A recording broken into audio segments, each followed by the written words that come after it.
वांग aunty, प्रभु ने हमारे लिए जो स्वर्गीय घर तैयार किया है वो बहुत ही सुंदर है। वे कब लौटेंगे और हमें स्वर्गीय घर ले जाएंगे? वे जल्दी ही आएंगे और हमें स्वर्गीय घर ले जाएंगे। पहले तुम सत्य को पूरी तरह अपनाओ, बाइबल पढ़ो, बैठकों में जाओ, प्रार्थना करो।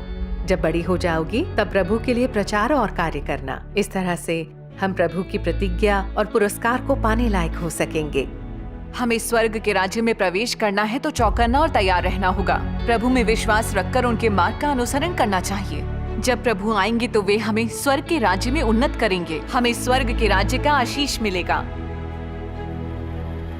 परमेश्वर पवित्र है, उनका राज्य एक पवित्र स्थान है। हम उसके लिए श्रम करते हैं लेकिन फिर भी अक्सर पाप करते हैं। स्वर्ग के राज्य के लिए हम लोग कैसे योग्य हुए? दरअसल प्रभु यीशु ने पहले ही हमें हमारे पापों से मुक्त कर दिया है। प्रभु हमें पापी नहीं समझते। अगर हम प्रभु का नाम अपनाए रहें और उनके लिए श्रम करें तो हम स्वर्ग के राज्य में प्रवेश योग्य नहीं है। प्रभु यीशु ने हमें पाप से मुक्त किया, ये गलत नहीं है। हालांकि प्रभु यीशु ने कभी ऐसा नहीं कहा है कि हम शुद्ध कर दिए गए हैं और अब स्वर्ग के राज्य में प्रवेश करने योग्य हो गए हैं। इस सच से कोई इनकार नहीं कर सकता है। सर्वशक्तिमान परमेश्वर कहते हैं, ऐसे लोग जो अशुद्ध हैं, उन्हें राज्य में प्रवेश की अनुमति नहीं दी गई है। ऐसे लोग जो अशुद्ध हैं, उन्हें पवित्र भूमि को गंदा करने की अनुमति नहीं दी गई है। हालांकि तूने शायद अधिक कार्य किया है और कई सालों तक कार्य किया है, फिर भी अंत में तू दुखदायी रूप से मैला है। ये स्वर्ग की व्यवस्था के लिए असहनीय है कि तू मेरे राज्य में प्रवेश करने की कामना करता है। अगर प्रभु वापस आ चुके हैं तो उनके सारे संत अभी भी धरती पर क्यों हैं? हमें आरोहित क्यों नहीं किया गया? दरअसल जब परमेश्वर अंत के दिनों में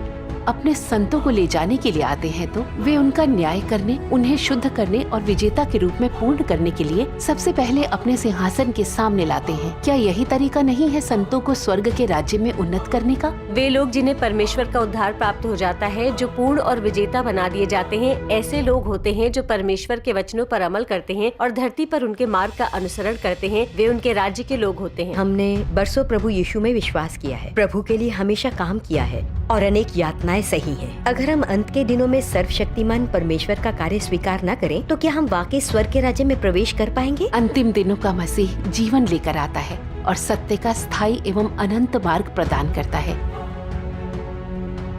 इसी सत्य के मार्ग के द्वारा मनुष्य जीवन को प्राप्त करेगा और एकमात्र इसी मार्ग से मनुष्य परमेश्वर को जानेगा और परमेश्वर का अनुमोदन प्राप्त करेगा।